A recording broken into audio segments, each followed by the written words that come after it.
morale. Il s'agit exactement pour nous, je dirais, d'essayer d'instaurer en quelque sorte les fondements d'une société que nous considérons comme juste. Je ne serai pas d'accord avec elle seulement, c'est pas grave, pour dire que je ne serai pas d'accord avec elle quand elle dit que la justice se résume à l'égalité. Je pense que les choses sont beaucoup plus complexes que ça et que nous savons toujours que les sociétés se sont accommodées, si j'ose dire, de beaucoup de formes d'inégalité et que la justice peut reposer sur d'autres principes, le mérite par exemple, le besoin, etc. Et notre tâche aujourd'hui est de réfléchir exactement à ce qui serait une société juste aujourd'hui, notre société qui est en train de changer. Alors ma présentation se fera en deux temps. D'abord une brève socio-histoire, si j'ose dire, de l'héritage en Tunisie. Deuxièmement, je dirais quelques propos sur les évolutions actuelles de la société tunisienne et qui nous appellent ou qui nous poussent dans le sens de l'égalité en matière d'héritage entre hommes et femmes. Je voudrais d'abord, comme l'a fait Souad, insister sur le fait que beaucoup de travaux ont été faits sur la question. C'est-à-dire qu'il est peut-être important de souligner le fait que des recherches ont été réalisées, des enquêtes, que depuis maintenant presque 10, 12, 15 ans, les chercheurs travaillent sur la question de l'héritage en Tunisie.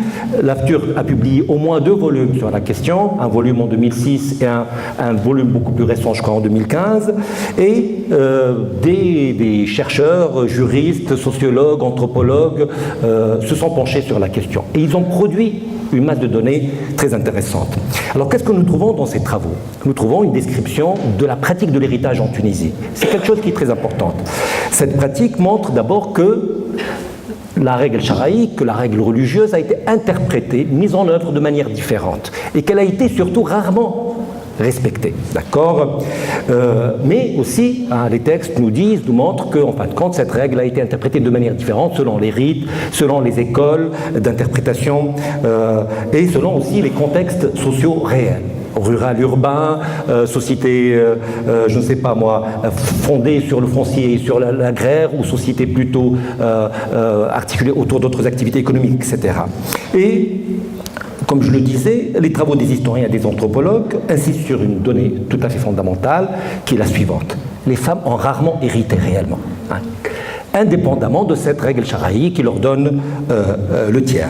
Parmi les travaux les plus intéressants, il y a l'enquête qui a été menée par Mohamed Karr, avec dans un petit rapport aussi, le rapport et l'enquête les deux, et qui a été publié en 2006 par les soins de l'AFTUR, et qui a l'avantage, si j'ose dire, de nous pousser à penser l'héritage aussi, c'est-à-dire de nous dire qu'est-ce que c'est qu'hériter, avant et aujourd'hui, parce que ça c'est aussi très important. Et Mohamed Karo nous dit que l'héritage consiste dans des pratiques individuelles, familiales et sociales, et que ces pratiques sont en perpétuelle transformation. On a l'impression que les choses ne bougent pas, mais en vérité, les sociétés se sont toujours accommodées à leur contexte, à leur situation, aux pratiques réelles des gens, et qu'en fin de compte, nous avons affaire à des pratiques de dévolution, en quelque sorte, d'accord, de la succession qui change tout le temps, malgré une apparence stabilité.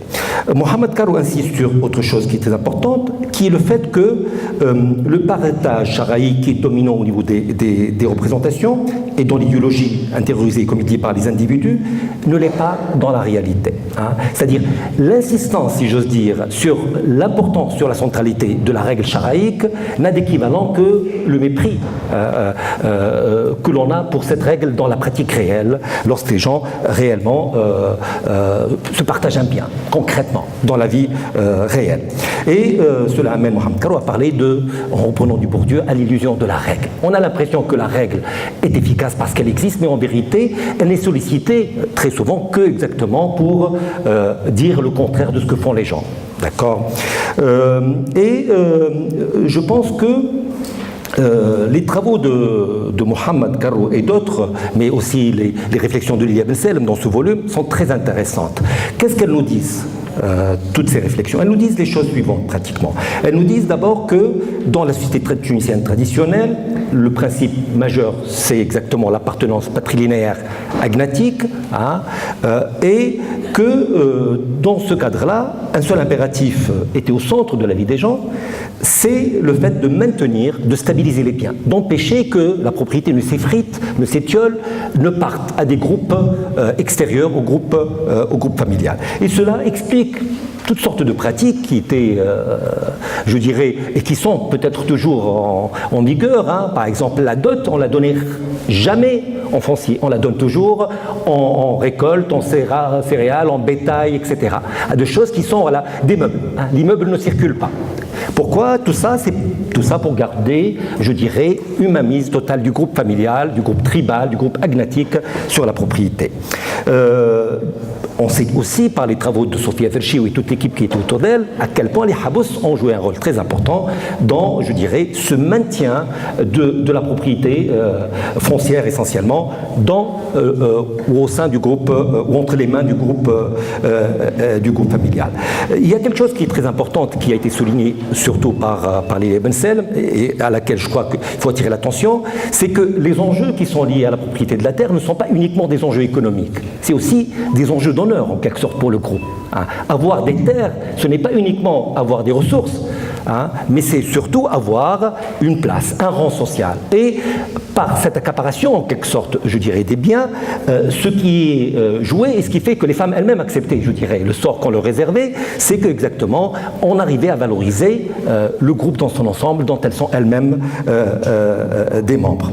Mohamed Carro, il abonde dans la même direction en montrant en fin de compte que les habous étaient essentiellement une institution qui permettait de déshériter les femmes, hein, de leur prendre leur part quelque part, et que tout compte fait, on a tendance à dire que, voilà, encore une fois, je reviens à ce que je disais, c'est-à-dire que la règle charia existe, mais en vérité, par exemple, les habous, qui était une pratique courante, hein, était plus qu'une entorse, je dirais, à la règle charia. C'était une manière directe, d'accord, légale, légitimée, acceptée par tout le monde, d'accord, pour ne pas donner aux femmes leur part. Alors, mais à côté des habous aussi existaient toutes sortes d'autres subterfuges et de pratiques qui permettaient de ne pas donner aux femmes leur part prévue par la charia. La donation, la hiba, qui est réprouvée juridiquement, mais qui était ou qui est toujours appliquée et pratiquée, d'accord, et la wasiya qui, bien sûr, comme nous le savons, est réglementée de manière un peu plus stricte, dans le sens où elle ne pouvait qu'aller à non-héritier et dans les limites du tiers, etc. Mais de toute manière, on sait très bien à quel point hein, la société a produit, si j'ose dire, des stratégies, des subterfuges pour contourner la règle légale. Alors, on sait par ailleurs, et ça c'est aussi important, que les hommes qui avaient une mainmise totale sur les biens avaient en contrepartie aussi des devoirs qui ne remplissent plus aujourd'hui, quelque part, d'accord? Et ces devoirs, c'est l'entretien des femmes, par exemple. C'est l'entretien des femmes en cas de célibat, c'est l'entretien des femmes en cas de veuvage, c'est l'entretien des femmes en cas d'accident de parcours, etc. Et que ce plus que les hommes ont hein, avait, je dirais, en retour des obligations importantes. Alors, je reviens à l'enquête de Mohamed Carro sur l'héritage, qui est très intéressante, une enquête qualitative. Qu'est-ce qu'on trouve dans cette enquête? On trouve d'abord une bonne présentation, si j'ose dire, des logiques de l'héritage. L'héritage qui constitue, comme il dit, un processus de conflit et de négociation, qui fait de tractation et d'arrangement. On n'hérite pas d'un coup, hein. Et nous savons tous, toutes les personnes qui ont hérité une fois de leur vie savent que c'est compliqué, hein, que c'est un processus, c'est quelque chose qui prend du temps, que ça tire dans tous les sens, etc. D'accord? Et il précise, Mohamed Carro, que ce processus de conflit et de négociation, d'arrangement parfois, d'accord, lie et délie la structure familiale, qui peut produire des conflits au sein de la structure familiale, qui peut produire des tensions, etc. Et Mohamed relève surtout l'existence de ce qu'il appelle un refus de partage. Très souvent dans les familles tunisiennes, on refuse de partager. Comment on refuse de partager? On refuse de partager parce qu'exactement, certaines personnes s'arrogent, je dirais, le droit de gérer, de contrôler les biens familiaux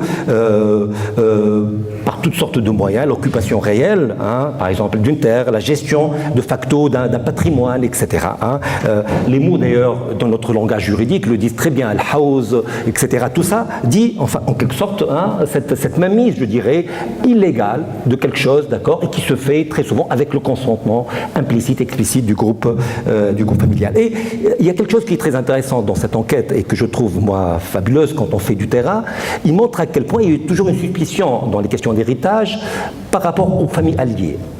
Les familles alliées restent toujours un peu ce groupe familial extérieur, hein, ces étrangers qui nous veulent du mal quelque part. Hein. Et lorsqu'il y a toujours des conflits d'héritage dans les familles tunisiennes, on dit que la cause c'est toujours exactement la femme de mon frère, voilà, l'époux de ma sœur, etc. Hein. C'est toujours les étrangers au groupe agnatique qui sont voilà, mis à l'index comme étant exactement les sources des animosités, des conflits et des tensions au sein du groupe familial. Voilà, cette enquête montre à quel point aussi, en vérité, dans les pratiques réelles, il y a énormément de favoritisme, que ce favoritisme se fait très souvent avec l'aval et l'autorisation, par exemple, de la mère, avec l'autorisation de l'oncle, etc. Et que ce favoritisme prend plusieurs formes juridiques aussi, la hiba essentiellement, d'accord, mais aussi les formes de vente fictive, des sharia, etc. Il y a toute une panoplie, un dispositif, je dirais, qui est rodé, hein, qui fonctionne et qui fait exactement que les héritiers n'obtiennent pas leur part d'héritage. Alors, je vais peut-être, j'ai encore du temps, madame.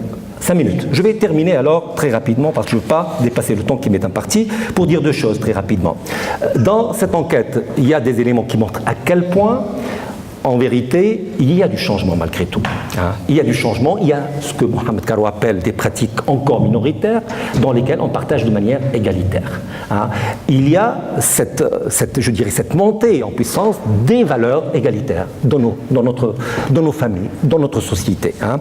Et cette montée en puissance des valeurs égalitaires se confirme par d'autres indicateurs. Par exemple, on sait très bien aujourd'hui que dans nos familles, on investit autant dans la scolarité de la fille que du garçon. Et il n'y a pas de raison que les parents qui mettent autant de moyens pour permettre à leurs filles d'aboutir ou de faire aboutir leurs études, hein, il n'y a pas de raison que ces mêmes familles donneraient après moins à leurs filles. D'accord ? On sait par ailleurs, par exemple, que les transferts intergénérationnels, très souvent, je crois que c'est l'enquête Pape-Femme, et Nabila pourrait en témoigner, montrent à quel point, en fin de compte, dans les familles tunisiennes, il y a plus de transferts, si j'ose dire, entre les parents et les enfants lorsqu'il s'agit de filles. Parce qu'on a le sentiment que les filles sont un peu lésées et que les parents essaient de réparer le tort en donnant un peu plus à leurs filles. Ça, c'est le premier élément. Et je pense qu'une réforme du droit dans ce sens irait un peu dans cette direction, prolongerait en quelque sorte cette égalité qui devient de plus en plus importante en matière de scolarisation, en matière de transfert intergénérationnel, etc. Deuxième chose qui est très importante à mes yeux, et je vais terminer là-dessus, c'est qu'aujourd'hui en Tunisie, il y a un fait indéniable. On est dans une société qui est fondée sur la famille nucléaire.